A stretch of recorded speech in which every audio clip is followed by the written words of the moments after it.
अभी हम आपको हिंदी व्याकरण में तत्सम उपसर्गों के विषय में पढ़ा रहे थे। अब हम आपको पढ़ाएंगे कि संस्कृत शब्दांश उपसर्ग। संस्कृत भाषा के कुछ शब्दांश जो संस्कृत के पहले पद पूर्व पद के रूप में प्रयुक्त होते थे और हिंदी में वे उपसर्ग की भांति प्रयोग में लाए जाते हैं, वे संस्कृत शब्दांश उपसर्ग होते हैं। जैसे अंतः प्लस करण बराबर अंतःकरण। ऐसे ही कुछ प्रमुख संस्कृत शब्दांश उपसर्ग उनके अर्थ तथा उनसे निर्मित शब्दों के उदाहरण निम्नवत हैं।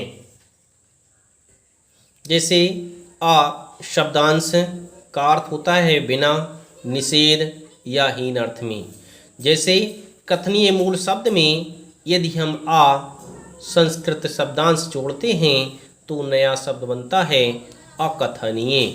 इसी तरह से अकल्पनीय, अज्ञान, अकर्मण्य, अगम्य, अधर्म, अकलुष, अकर्मक, अहिंसा, इन सभी में आ उपसर्ग जुड़ा हुआ है।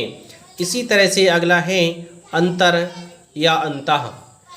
इनका अर्थ होता है अंदर या भीतर। इन शब्दों के अर्थ में इन उपसर्गों का प्रयोग होता है। जैसे अंतर प्लस भाव बराबर अंतर्भाव। अंतर्भाव का अर्थ होता है अंदरूनी भाव। इसी तरह से अन्य शब्दांश जोड़कर नए शब्द बने हुए हैं, इन्हें आप देखकर अच्छी तरह से समझ सकते हैं। अगला है अध। अध का अर्थ होता है नीचे। यदि हम गति शब्द में अध उपसर्ग जोड़ते हैं तो नया शब्द बनता है अधोगति। डियर स्टूडेंट्स, इस विसर्ग का विसर्ग संधि के द्वारा ओ हुआ है, इसलिए नया शब्द बना है अधोगति। इसी तरह से अध प्लस स्वर बराबर अधोस्वर, अध प्लस पतन बराबर अधोपतन। अगला शब्दांश है अन। अन का अर्थ होता है ना, होना। यदि हम अन उपसर्ग जोड़ते हैं तो नया शब्द बनता है। यदि हम अन उपसर्ग को अर्थ शब्द में जोड़ देते हैं तो नया शब्द बनता है अनर्थ। इसी तरह से अन प्लस अलंकृत बराबर अनअलंकृत, अन प्लस उचित बराबर अनुचित। अन उपसर्ग ना अर्थात निषेध के अर्थ में प्रयोग किया गया है। जैसे उचित शब्द में अन उपसर्ग जोड़ते हैं तो नया शब्द बनता है अनुचित। इसी तरह से अलम शब्द का अर्थ होता है बहुत। बहुत अर्थ में अलम उपसर्ग का प्रयोग होता है। अलम प्लस कृति बराबर अलंकृति, अलम प्लस कर्ता बराबर अलंकृता। इस तरह से माँ का अनुस्वार होकर के अलंकर्ता शब्द बना है। अगला उपसर्ग है आत्म। आत्म का अर्थ होता है अपना।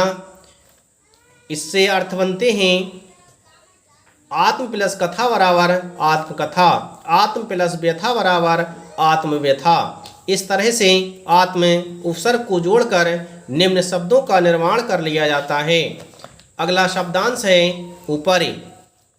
ऊपरी का अर्थ होता है ऊपर। ऊपरी प्लस उक्त बराबर उपरयुक्त। ऊपरी माने ऊपर, उक्त माने कहा हुआ। ऊपर कहा हुआ अर्थ बनता है उपरयुक्त। इसी तरह से ऊपर प्लस निर्दिष्ट बराबर ऊपर निर्दिष्ट। इस तरह से अन्य उदाहरण दिए गए हैं। अगला उपसर्ग है कु। कु उपसर्ग का अर्थ होता है बुरा। बुरा के अर्थ में कु उपसर्ग का प्रयोग किया जाता है। जैसे शब्द है पात्र। पात्र शब्द में यदि हम कु उपसर्ग जोड़ते हैं तो नया शब्द बनता है कुपात्र। इसी तरह से कु प्लस कर्म बराबर कुकर्म, कु प्लस मार्ग बराबर कुमार्ग, कु प्लस चक्र बराबर कुचक्र, कु प्लस चेष्टा बराबर कुचेष्टा, कु प्लस ख्याति बराबर कुख्याति। इसी तरह से अन्य शब्दांश हैं जो आपके पुस्तक में दिए गए हैं। इन्हें देखकर आप अच्छी तरह से समझ सकते हैं।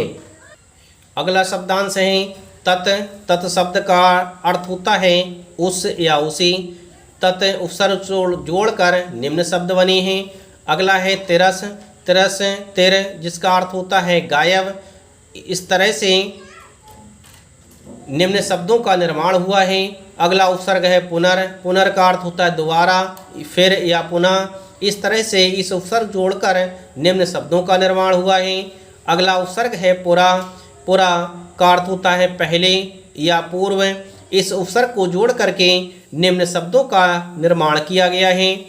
अगला उपसर्ग है प्रादुर, प्राग, प्राग। इन उपसर्ग को जोड़कर निम्न शब्दों का निर्माण हुआ है। इसी तरह से बहिस, वहिर, वाहर या वाहे।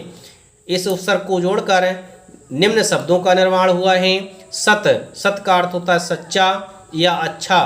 इस तरह से सत उपसर्ग जोड़कर निम्न शब्दों का निर्माण हुआ है। अगला उपसर्ग है सम, सम उपसर्ग जोड़कर निम्न शब्दों का निर्माण किया गया है। इसी तरह से अगला उपसर्ग है सहे, सहे का अर्थ होता है साथ। सहे उपसर्ग जोड़कर निम्न शब्दों का निर्माण किया गया है। अगला उपसर्ग है स्वय, स्वय का अर्थ होता है अपना। स्वय उपसर्ग जोड़कर निम्न शब्द बनाए गए हैं। अगला उपसर्ग है स्वयं, स्वयं का अर्थ होता है अपने आप, अपना या स्वतः। इस तरह से इस उपसर्ग को जोड़कर निम्न शब्दों का निर्माण किया गया है। अब मैं आपको पढ़ाऊंगा कि तद्भव हिंदी भाषा के उपसर्ग।